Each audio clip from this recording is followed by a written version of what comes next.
Modern combat isn't just one big battle anymore. It's more like a storm, a whirlwind of high-speed decisions and missions all happening at once, where survival is literally measured in seconds.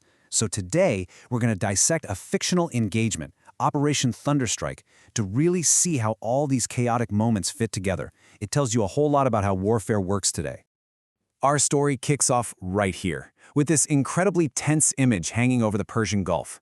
This isn't just a simple mission launch. You can feel it. It's the calm before the storm. The pilot, Lieutenant Commander Alex Rivera, call sign Ghost, is blasting off the USS Enterprise, flying straight into a sky that already looks like a warning.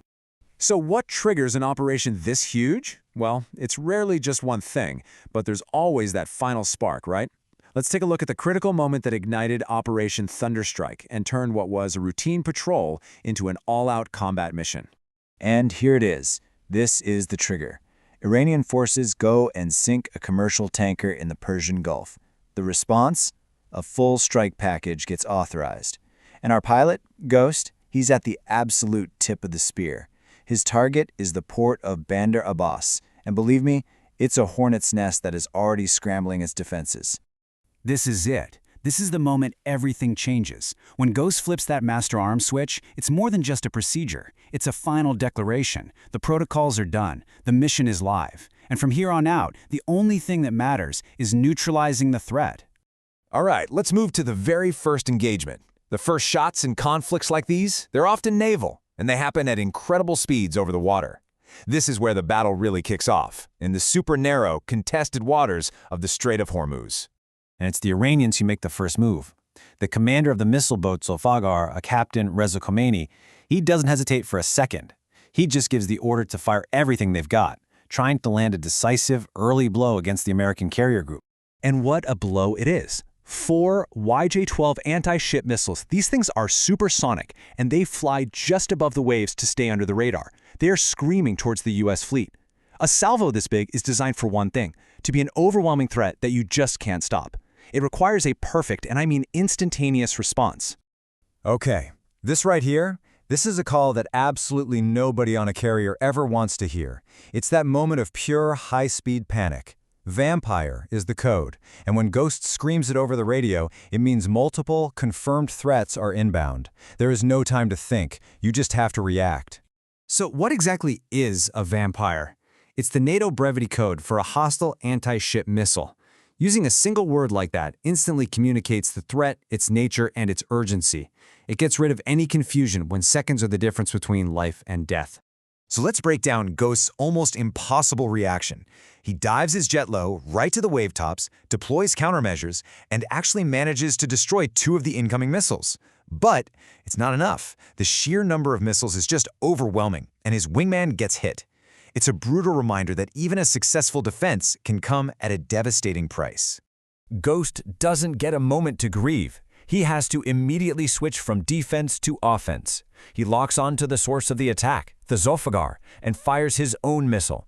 The threat is neutralized, but the boat's captain, Reza Khomeini, is blown overboard, and he's alive. Now remember that detail. It's going to become very important later. Now, while all of this chaos is exploding in the air and on the sea, there's another critical mission going on at the exact same time. This one, though, is happening in complete silence on the Iranian coast. A ground team is moving in the darkness. This is SEAL Team Reaper, and their objective is absolutely vital. Take out the coastal radar installation that's painting a giant target on Ghost and the other pilots. Without that radar, the enemy is basically fighting blind. They move with lethal efficiency, taking out sentries and breaching the main bunker before the enemy even has a clue they're there. And this timeline, it just shows you the incredible synergy of the whole operation. In just 5 minutes, the SEALs get in, neutralize the operators, and destroy the radar. This action, blinding the enemy's local air defense, happens at the exact moment Ghost needs it the most. Okay, back in the air, the mission enters a new, even deadlier phase. With their coastal radar gone, the Iranians are forced to turn on their bigger, more powerful S-300 anti-air systems. For Ghost, who's already flying a damaged jet, the nightmare is just getting worse. An S-300 battery, a really formidable surface-to-air system, gets a lock on him. He pulls a punishing 9G turn to try and shake it. He manages to survive a direct hit, but his jet doesn't. Shrapnel tears into his tail, alarms are screaming, and his hydraulics start to fail. He is now flying on borrowed time. And as if things weren't bad enough, 2 MiG-29s show up on his tail. Now, despite flying a crippled jet, Ghost still manages to destroy the first one with a cannon burst. But the second pilot is good, real good, and he gets a missile lock. The damaged F-35, it just can't outmaneuver it. And that's it. The missile hits. There are no more evasive maneuvers, no more tricks up his sleeve. Ghost's only option is to pull the handle. His multi-million-dollar fighter is gone, and now he's a pilot in the water, deep behind enemy lines. The battle for the sky is over. The battle for his own survival has just begun. And now, this is where our two parallel stories crash together.